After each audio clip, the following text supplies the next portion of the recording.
Okay, the thyroid gland. So it's right here on your neck, in front of your neck. It should not be palpable. So when you feel your anterior neck, you should not feel the thyroid gland. Okay. If you can feel it, then that means it's enlarged. Oh. So what's the purpose of the thyroid gland? It's an endocrine gland. It will produce three hormones. They are T3, T4, and calcitonin. So thyroxine is T4. This is the active form of the hormone. And then we have T3, which is triiodothyronine, which is inactive. Okay. Um, and then calcitonin. So T4, T3 are responsible for metabolic rate. So if you have high levels of T4, that will increase your metabolic activity. If you have low, then it will do the opposite. Calcitonin, this hormone has a opposite effect with the parathyroid hormone. So if the parathyroid hormone increases calcium levels, calcitonin will decrease serum calcium levels. So what cells are affected? All cells. There's no body system that doesn't respond to T4 and T3.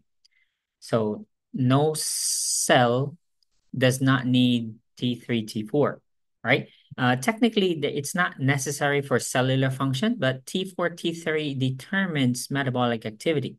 Okay? So therefore, your ability to respond to stress, control blood pressure, heart rate depends on T3 and T4.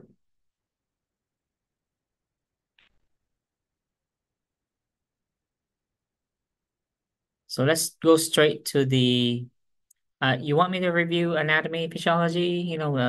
Pituitary gland stimulates, releases TSH, the master gland, pituitary gland, releases TSH to stimulate T3, T4, yeah? And and the release of the TSH, just like any other endocrine gland, operates by a negative feedback. So it's negative feedback. That means if T3, T4 levels are low, what will the pituitary do with the TSH levels? It will increase it, right? Yeah. So again, negative feedback. So if the T3, T4 levels are low, TSH will increase. Okay. And then vice versa. That's how it works. So there's only two problems. We either have too much or too little T3 and T4 levels. Okay, we'll look at the two problems, the causes, how do we diagnose, what are the risk factors, signs and symptoms, and then management. Let's examine thyroid tests first, because these will not be mentioned anymore when we get to the two problems. So the blood test, this is easy. They'll draw blood. Let's examine the invasive scans. So we first is the radioactive iodine uptake. So this is also called the injection of iodine 123. Now, this radioactive dye is only used for testing purposes. Again, RAI, radioactive iodine 123, is only used for diagnostic purposes. Now, they use this to examine the activity of the thyroid gland. So since no other organ in the body uses iodine, it's only the thyroid gland. So it's a useful test to see what is its activity level, meaning when you inject this to the patient and they'll take pictures, the scan, of course, they will see how fast the thyroid gland, the circulation of the thyroid gland is absorbing the radioactive iodine. So they'll examine the rate. Okay, is it taking it up fast or slow? So that will help them determine the activity of the thyroid gland. It also helps them examine the vascularity. How big are the blood vessels in the thyroid gland? Okay, so it's a useful test. But since it's using iodine, so what is the concern here? Iodine. So what's your concern if we give iodine to a patient? Okay, number one is allergies.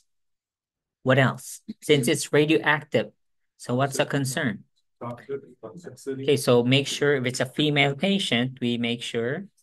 Okay, so we test for pregnancy first before we expose the patient to this type of test, all right? Okay.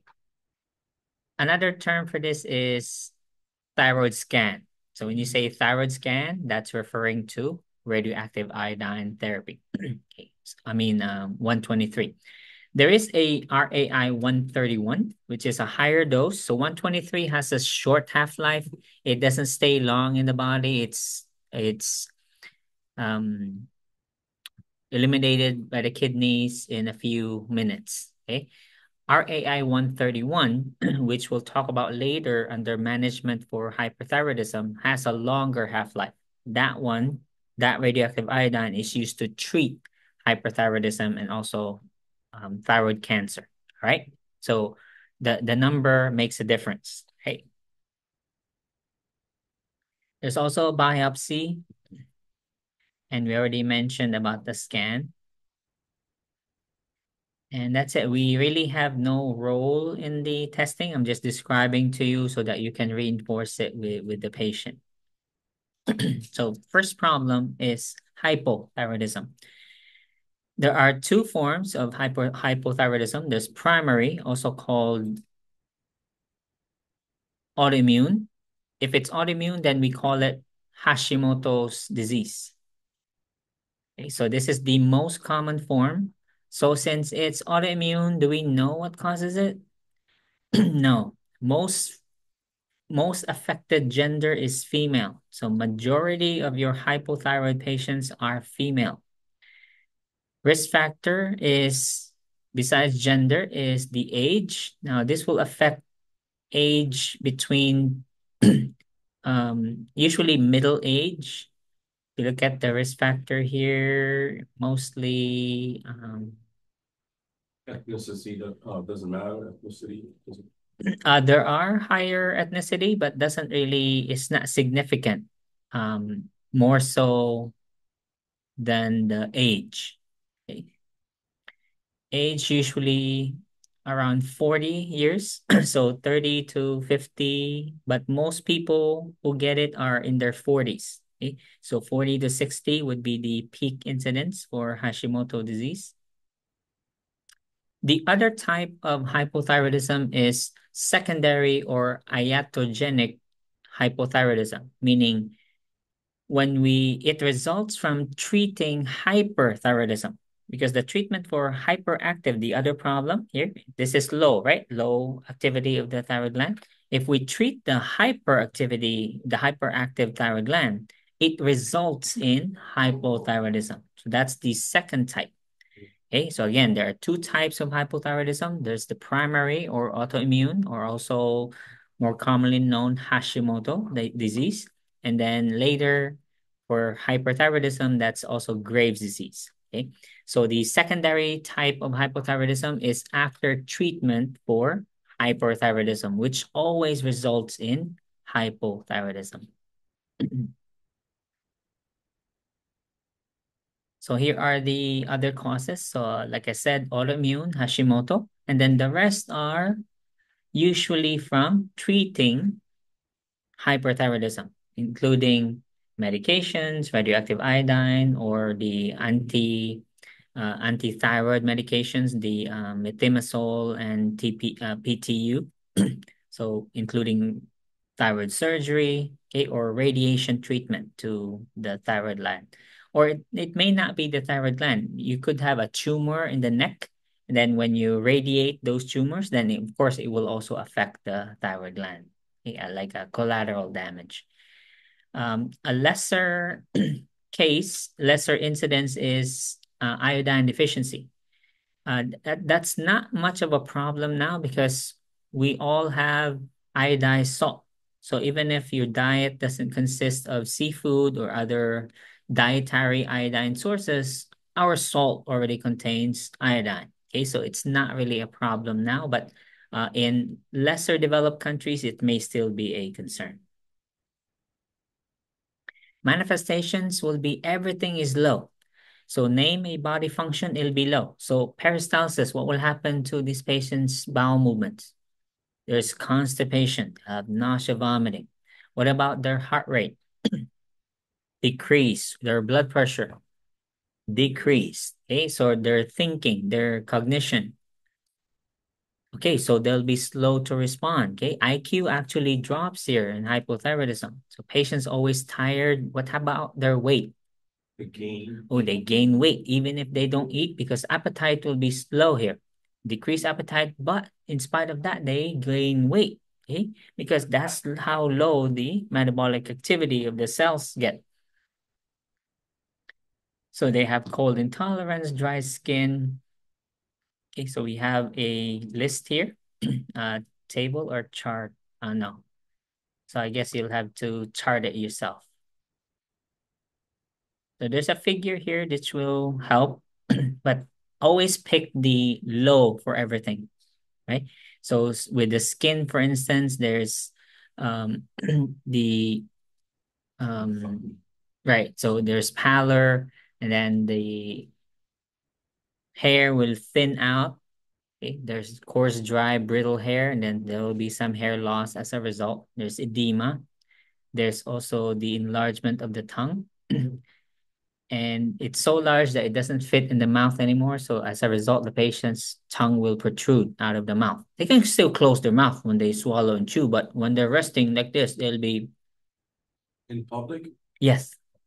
Okay. So you've probably seen some people like this, although they're not that many, but you'll see people like this in the right. Usually they're obese, and then they'll sit at the on the train with you like that. Or at the Right? buffet? Yeah, or very apathetic, lack of facial expressions. Okay, so it's like everything's low. Yes. Sometimes they do surgery to remove it. Only for Hyper. hyperthyroidism. But regarding your question, there is enlargement here of the thyroid gland. We call it goiter. It's also present in hypothyroidism because what happens to this patient's TSH level? Oh, Because the T3, T4 level here will be low or high? No, hypothyroidism. T3, T4 levels are low, right? So what will happen? What will be the pituitary glands? It will be high. So therefore, even though the thyroid gland cannot make T3, T4 because it's defective, however, it will still respond to TSH. It has to respond. Okay, so as a result, it will increase its activity, meaning blood vessels will dilate, it will grow, resulting in an enlarged thyroid gland, but it's actually hypothyroid. All right.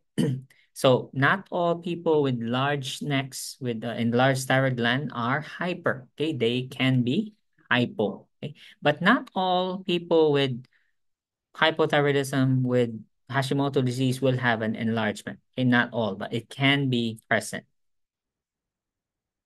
Let's go straight to the complications and management.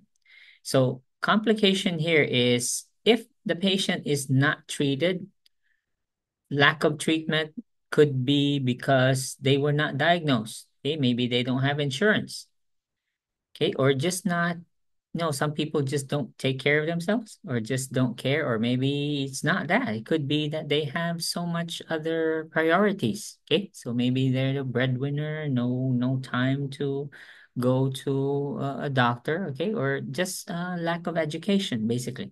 Okay, so if that's the that's the situation, then the patient could die from myxedema coma. So think of myxedema coma as hypothyroidism times 100. It's a severe form of hypothyroidism that they'll die from shock because the blood pressure is so low, the heart rate so low, everything is so low. All right. So that could kill the patient. The sugar is low, everything is low. So early in myxedema, don't be misled by the term coma. Coma actually is not an early sign for myxedema. Myxedema coma, the coma part is actually late. They go into coma eventually toward the end. They usually die at that point. So initially, these will be the manifestations. They have depression, diminished cognitive status, lethargy, and somnolence. So expect thyroid panel also to be ordered with patients with certain cardiac diseases. So if a patient presents with low heart rate, low blood pressure, one of the orders for the cardiologist will be a thyroid panel. They want to see, could this be a thyroid condition? Okay. So it's always part of a cardiac workup. All right. So it's not always that cardiac enzymes. No, they'll check your thyroid as well, because thyroid has a big role on cardiac function. And these are now the manifestations. So the patient's respiratory rate decreases, and this is now the result that they go into coma, because now they have hyponatremia, hypoglycemia, hypoventilation, hypotension, bradycardia, hypothermia. So medical management. Since the patient doesn't have enough T3, T4, what we'll do is replace it. So we'll give the patient a hormone replacement, thyroid hormone replacement. I know it says here 75 to 150, but the initial therapy is always low. Now, the lowest dose we can give, we've seen out there, is 18 micrograms.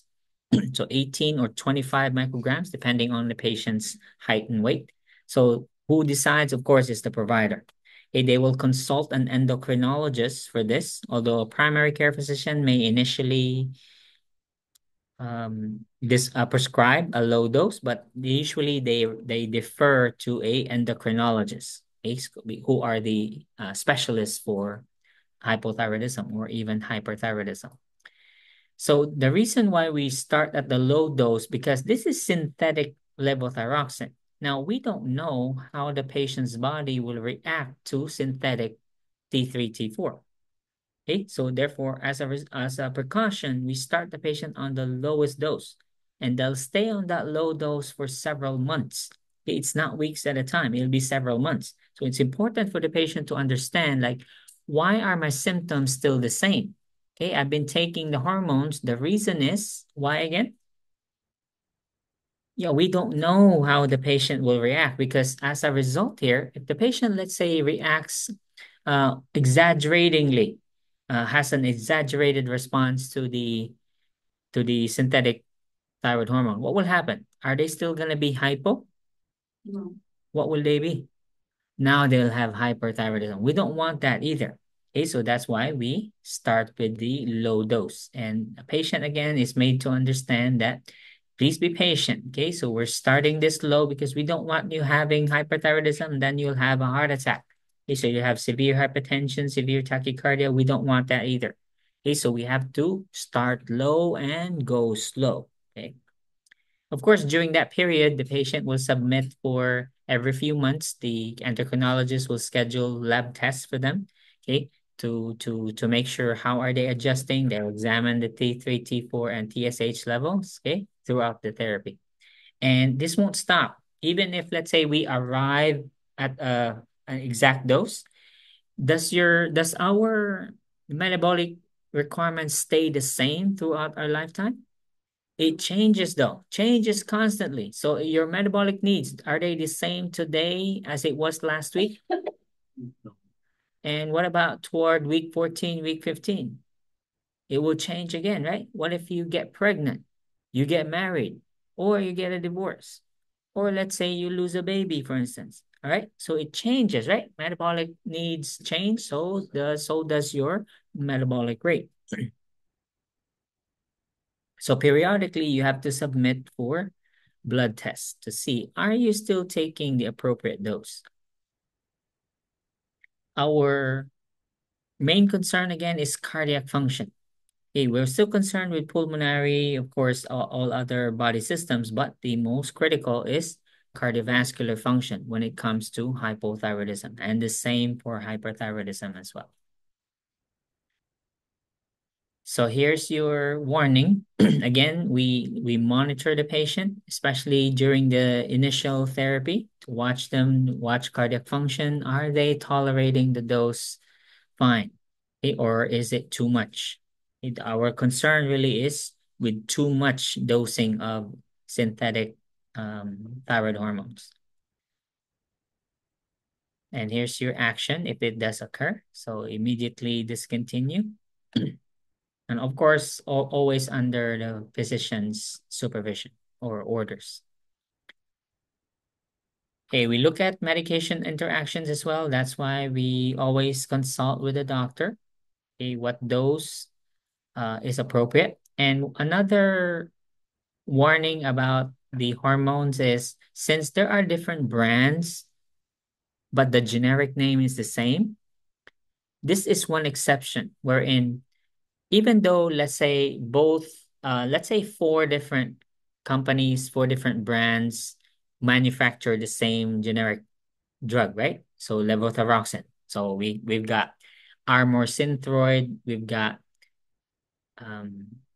Synthroid, and I forgot the other two brands. So there are different brands of different brand names, okay, but the same generic name, which is levothyroxine. Apparently, there's a difference in this hormone. Okay, so meaning if the doctor prescribes one brand, the pharmacy must dispense that brand. Okay, they cannot, the pharmacist is not allowed to exchange it. Okay, so let's say the pharmacy doesn't carry it. Pharmacy can't exchange Armor Thyroid with Synthroid. Okay, they can't. So if they don't have Synthroid and the prescription is Synthroid, they're obligated to tell the patient we don't have Synthroid. We only have Armor Thyroid. Okay, so this is one exception wherein you cannot replace the brand. Okay, so this is one exception. So in that case, what the patient is gonna do? Let's say he's in. I'll go to another pharmacy. Okay. No, I mean patient, the inpatient. Oh, we have no problem. The pharmacy, we have everything in the hospital. Yeah, don't worry about that. It's the outpatient that's a concern. Okay, other supported therapy is, of course, oxygen if needed. Then the patient will also need some thermoregulation because remember they have cold intolerance. So dress them warmly, extra blankets, for instance. And don't forget to check their blood sugars. Now, the nursing care here will range from educating the patient or, let's say, medication compliance. Now, the instructions here is the drug must be taken first thing in the morning. So on your MAR, if this is in the hospital or nursing home, this will be scheduled at 6 a.m. Okay. So anytime, let's say some people want to sleep in, you have until before breakfast, right? To give it. It must be given in an empty stomach before breakfast. Okay. Other facilities, so let's say the patient doesn't eat breakfast, that's their eating pattern, then they'll change. The doctor will say, okay, give it before the first meal of the day. All right, so those are a few exceptions who, if you have people who don't eat breakfast, okay, because they'll give you a problem. Well, I don't eat breakfast, so when are you gonna give that? So it will be first meal before the first meal. Okay. But ideally, it should be first thing in the morning because when does our thyroid normally secrete T3, T4? In the middle of the day or at night? When is it? First thing, right? Upon waking up. So the moment you wake up, T3, T4 levels are increasing already. Okay, so the thyroid gland begins secreting the two hormones.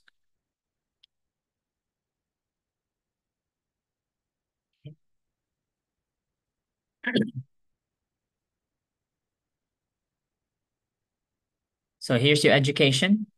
So how long are they on this therapy?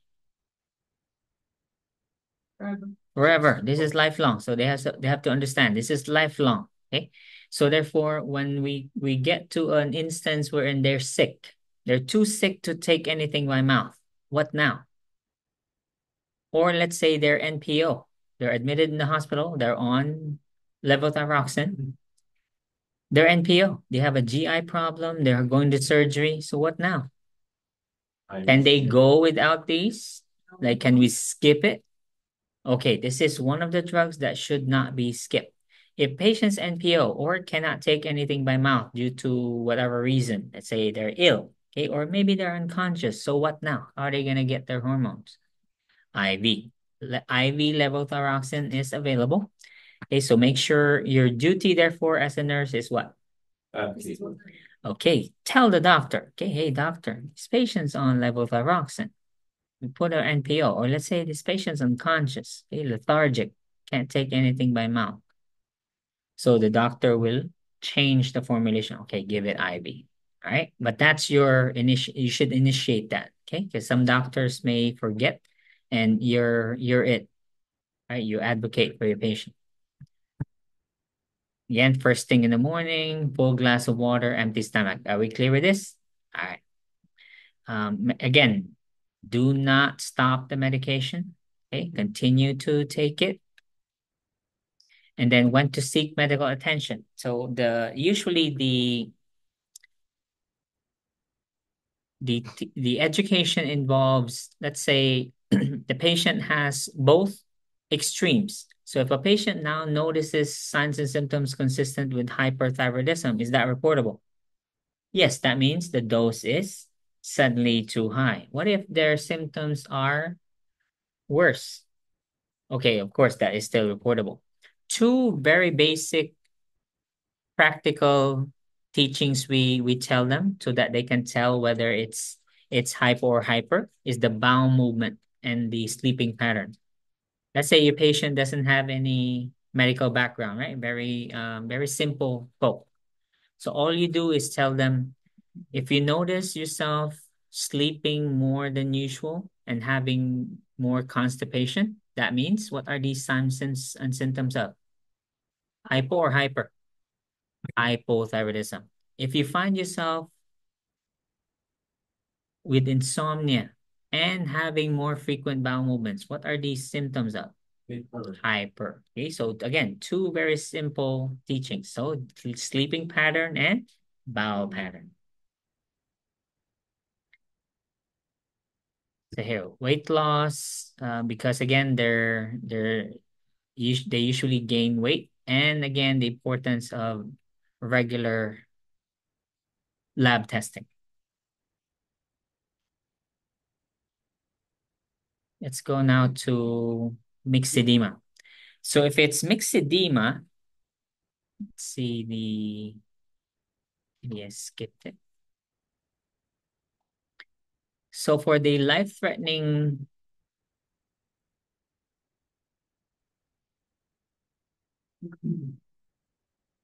right here.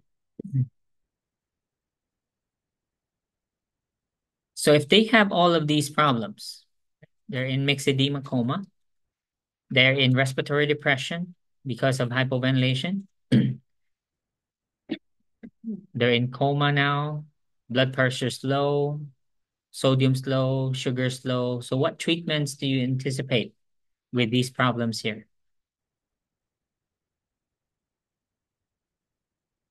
Do we give fluids? Yes. Do we give levothyroxine? Yes. Do we give oxygen? Yes. Yes. Do we? It says hypoventilation. Yeah. So they need oxygen, yeah? Yeah, because there's already respiratory failure here. We'll discuss respiratory failure next semester. We're gonna give the fluids given. What will be given? What type of fluid? Give me an IV fluid. Here, because they have hyponatremia and hypotension. So sodium chloride, okay? So saline, 0.9% sodium chloride.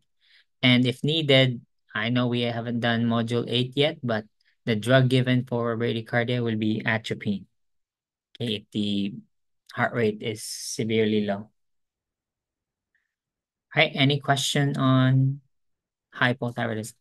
Very good.